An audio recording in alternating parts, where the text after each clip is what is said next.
Guys, today is a good day for Ghanaian and Black Star players, and I'm going to tell you all about it. You are watching SportsCorner GH, and my name is Adam. The first one would have to do with Inaki Williams. Today, he gave 2 assists, a brace of assists for Athletic Club as they played against Las Palmas in the Spanish La Liga. Now, you and I know Inaki Williams is a key player for Athletic Club, and before the international break, a lot of people started questioning his form. Because last season, he was phenomenal. He was splendid. He did a lot for Athletic Club. But then they played 3 games before the international break, and people started asking, where is the form? Because he did not score a goal or give an assist.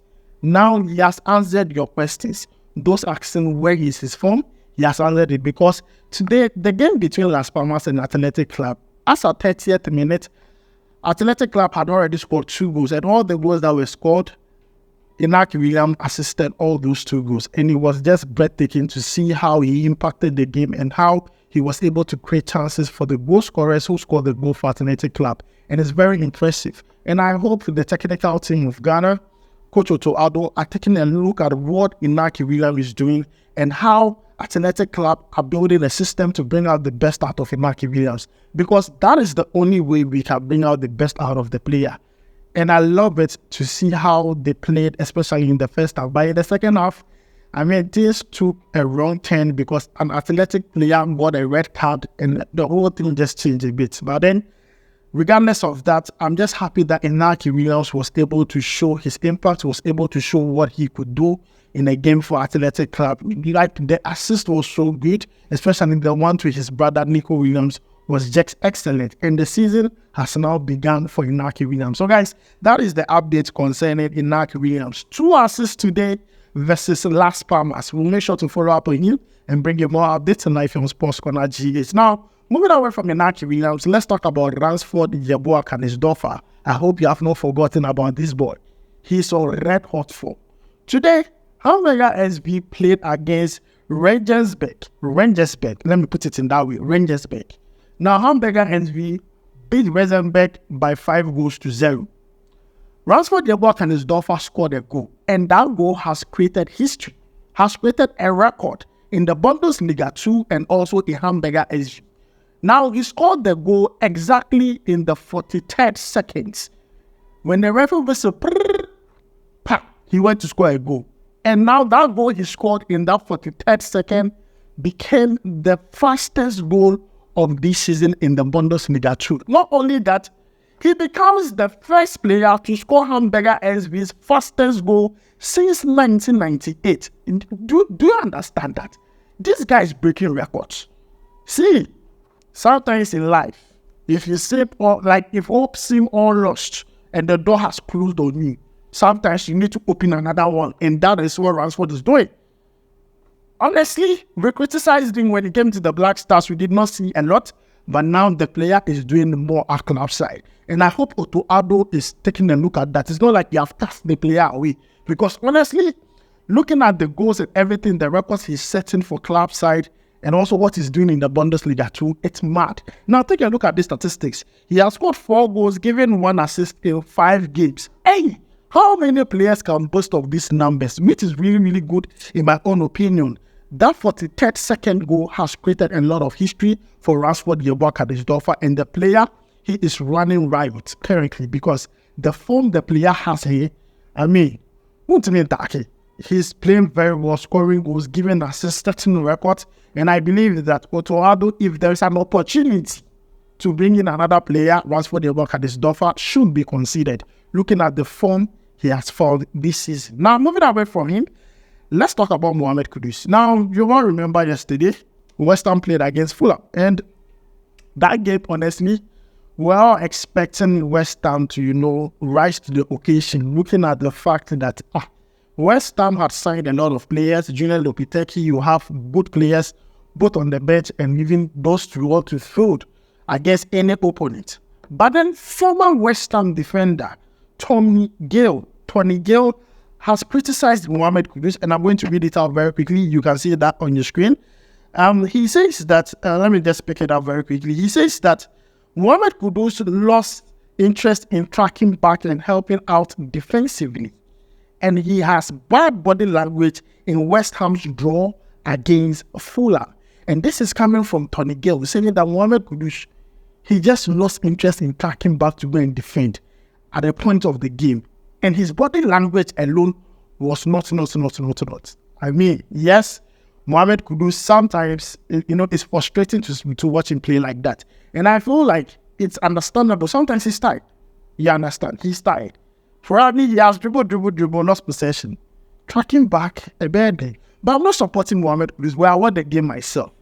And honestly, I really second what the former player said. At a point, Mohammed Kudus was not helping defensively. It was as if he was walking, like a basic walking. And you see, that's the kind of thing we see in the Black Stars. You will say they will tell you hate the player. But then, this is a former West Ham player, seeing also Mohammed Kudus' body language towards the game. And I'm not going to blame you. You see, when you put Mohammed Kudus where it's not comfortable, you don't expect him to bring out the best, especially when you are playing him at that left wing there. Play him at the right wing and he will give you your best. He did not end there. He says that Mohammed Kudus, looking at the form he has and what he has been doing for West Ham so far, regardless of the fact that the goal and assist has not come yet, he's a player that could be sold for 100 million euros. And that he also did not lie. So these are two truths by Tony Gill concerning Mohammed Kudus. Honestly, the game against Fulham, his body language was so poor, especially when it comes to tracking back and defending. I felt like he got tired because the defenders were not also helping. You understand? Yeah, he got tired. And also, when he tracks back against the ball and gives it to a player like Antonio also go and lose possession. I mean, you understand my point. And that is not a job of Mohammed Kudus to go and, be doing, man marking and be taking, player, no, he will be tired. By the time the ball gets to him, Mohammed Kudus, he can't even dribble again. That is the job of the DM, that's the job of the midfielders to do all those things, to intercept, to tackle, get to the ball and give it to the wingers. You understand what I'm saying? But then, as I said, what Tony Gill is saying about Mohammed Kudus' body language and the lack of interest to track back and defend, he did not lie. But then somehow, some way, we need to understand the player. And also the fact that Mohammed Kudus would cost 100 million euros in the next transfer window.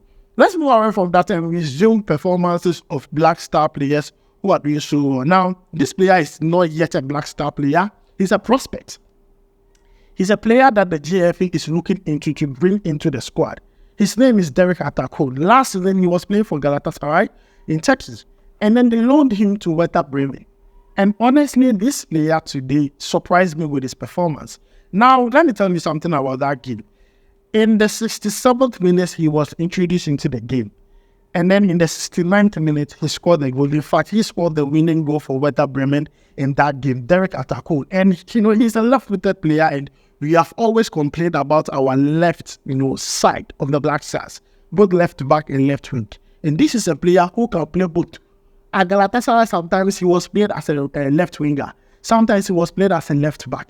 This is a player who knows how to handle that left position very well. So with what we are hearing reports, GFA and Otuado should speed up things when it comes to, his nationality switch, because this is a player that is already showing what he's made of. Because when he was at Galatasaray, even though he was playing as a left back, he was banging in goals, and he's doing it now with Werder Bremen. So guys, this is one concerning the one and only Derek Atakol. I just hope the GFA and Otuado will look at this boy and give him a chance. It's very, very important. Lastly, let me end with this young player who is going on trial at Chelsea. His name is Stanley Kwashi. Now he's a center back and he's left-footed. And he left Ghana, an academy here in Ghana called the Vim Academy, and he is going on trials at Chelsea. Now at Chelsea, even though he's on trials, the other scouts will be watching him and also monitoring the situation. And this is good. This is good for the young boys in Ghana here who have decided that football is the path for them. Really, really, really good. I'm really happy because I'm born today. Straight, Makide to go play ball. I will go find academic giver for Ghana and make it go play. Go hospital, I'm saying, I'll run out and go and buy football. And the first thing I show to my son is football. Before this, my son even sees my face. Because the football there, Charlie, right now, money can't be inside. So if you have got today the player, very reach like 16, 17, 18, not signing the first contract, so guys, that is it for Stanley Kwashi. He's going to be on trials at Chelsea. It's good. I mean, the family will be happy, the relatives, the friends, everybody will be happy and supporting him. We also support him. Since he's a Ghanaian, if my brother be that, we dey support him. We hope that everything pans out well for Stanley Kwashi, who is a centre-back and also left-footed for Vim Academy here in Ghana, currently on trials at Chelsea. So guys, this is where I end today's video. Don't forget to like, subscribe, and also turn on notification. And let me know your thoughts about what Tony Gill, former West Ham defender, had to say about Mohammed Kudus' body language in the game between West Ham and Fulham. That was their last game they played in the English Premier League. Let me know your thoughts about it down below in the comments. I'll make sure to see you in the next one. Charlie, we go vibe.